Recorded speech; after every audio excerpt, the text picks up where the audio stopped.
আপনি কি জানেন এশিয়া মহাদেশে মুসলিম, হিন্দু এবং বৌদ্ধ প্রধান দেশ থাকলেও খ্রিস্টান প্রধান দেশ শুধুমাত্র একটি রয়েছে। হ্যাঁ, এটি হলো যে ফিলিপাইন। শুনুন, আজকে আমরা জানবো যে ফিলিপাইন কিভাবে এশিয়ার একমাত্র খ্রিস্টান প্রধান দেশে পরিণত হলো। ফিলিপাইনের মানুষ প্রাচীনকালে এনিমিস্ট বা প্রকৃতি পূজারী ছিল, তবে কিছু কিছু স্থানে ইসলামের প্রচার ছিল।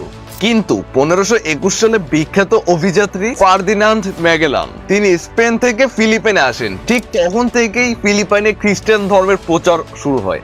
স্প্যানিশরা প্রায় 300 বছর ফিলিপাইনকে শাসন করে, আর 300 বছরে পুরো ফিলিপাইনে ব্যাপক আকারে খ্রিস্টান ধর্ম প্রচার করে। এটির প্রভাব এতটাই গভীর ছিল যে স্বাধীনতার পরও পুরো ফিলিপাইনে তাদের পরিচয় বহন করার জন্য খ্রিস্টান ধর্মকে তাদের প্রধান ধর্ম হিসেবে মেনে নেয়। বর্তমানে প্রায় ফিলিপাইনের 90% মানুষজন হলো খ্রিস্টান ধর্ম অবলম্বী, আর তাই ফিলিপাইনকে এশিয়ার একমাত্র খ্রিস্টান দেশ বলা হয়। সো ভিউয়ার্স, তোমাদের কি মনে হয় ফিলিপাইনে যদি স্পেনীয় উপনিবেশ না থাকতো তাহলে কি ফিলিপাইনে খ্রিস্টান ধর্মের প্রচার হতো?